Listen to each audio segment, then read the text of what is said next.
Yes, guys, it's another edition of Rio Reacts. Who thought it would have been this quick? Matheus Cunha is coming to Manchester United. He's signed, sealed and delivered. Wow. Ruben Amorim said he was going to go into the market, get some players in. He needs to reboot this attack. We don't look like we're going to score goals in open play, unless it's Bruno or maybe Ahmad. We've taken Wolves' top goal scorer this season. He's got 16 goals to his name in all competitions. He has, I think, vitally important when you're talking about recruiting players. He's one of the players that I mentioned a few weeks ago. If I had a shopping list, he'd be on there. And he knows the Premier League, so he doesn't even need no adaptation time. This is a huge factor, I think. If you're going to go and buy players from foreign leagues, from places that players that don't have the experience in the Premier League, there is always a risk. But he has the experience here. We've seen him here. He grew up a Man United fan. He was Anderson. Shout out Anderson. Anderson was his guy. I have to ask him why. But no, jokes, I'm joking. But yeah, he's obviously a Man United fan.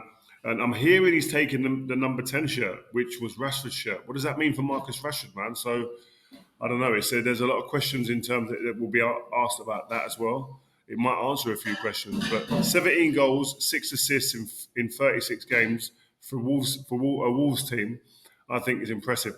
I think the recruitment team of Manchester United would have seen, and the coaches here and the players would have seen what he'd done to Man United at Old Trafford. He was slicing through Man United like a hot knife through butter at Old Trafford. And he looked like he had the power. Well, that's what he's got.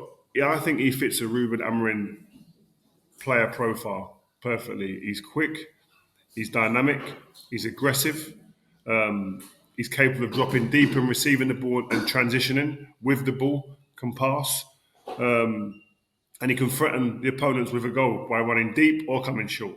So I think he's a type of player that Ruben Amorim has been crying out for in his squad. And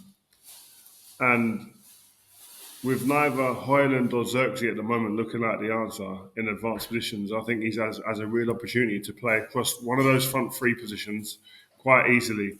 As a 9, as one of the guys off the sides, I think it'll be. He's a very good addition. Now the problem we've got is that we've said this about many players coming into Manchester United over the last 10, 12 years. What a signing! Excited, haven't produced.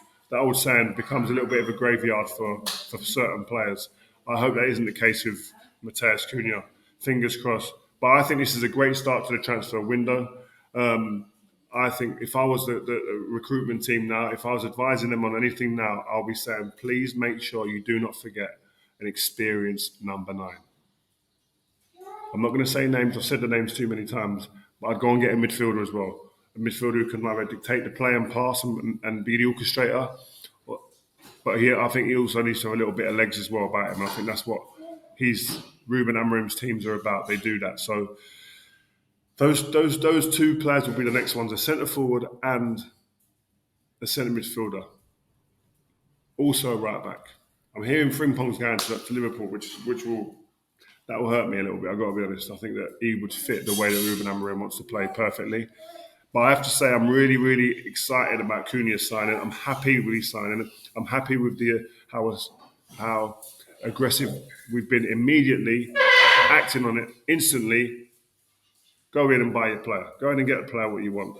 So, listen, the only thing I would say, when money's going to be tight in this window, 60 million, I think it's going to remain to be seen what type of work gets done when you're spending a big chunk like that.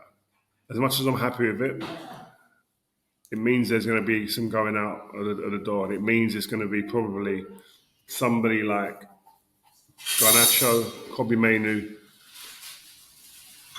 Garnacho or Kobe Mainu and Marcus Rashford will be the players that will be going, I think. So, when you look at it, 60 million is a lot of money. But where are you going to get players that can come in and affect your first team for less than that type of money? Unless you go into places like, I don't know, unless you're recruiting like a Brighton who do it off data and have done magnificently and remarkably well in recent times. But I think he's a priority position. I think a centre forward's a priority position, and I think centre midfield's a priority position. So we get those 3 especially done and worked on. hopefully then things will start progressing next season. But listen, this is a good start. I'm going to have to love you and leave you guys. But this is the first Rio Reacts of the transfer window with something being done. So I'll see you again soon. Take care.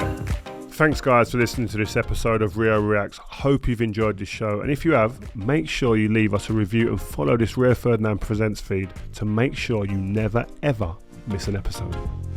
If you've got a point you think we should be discussing or want to put us on the spot with a question you want answering, get in touch using the fansfirst at rioferdinandpresents.com email address or use #RFP on social. See ya on the next one.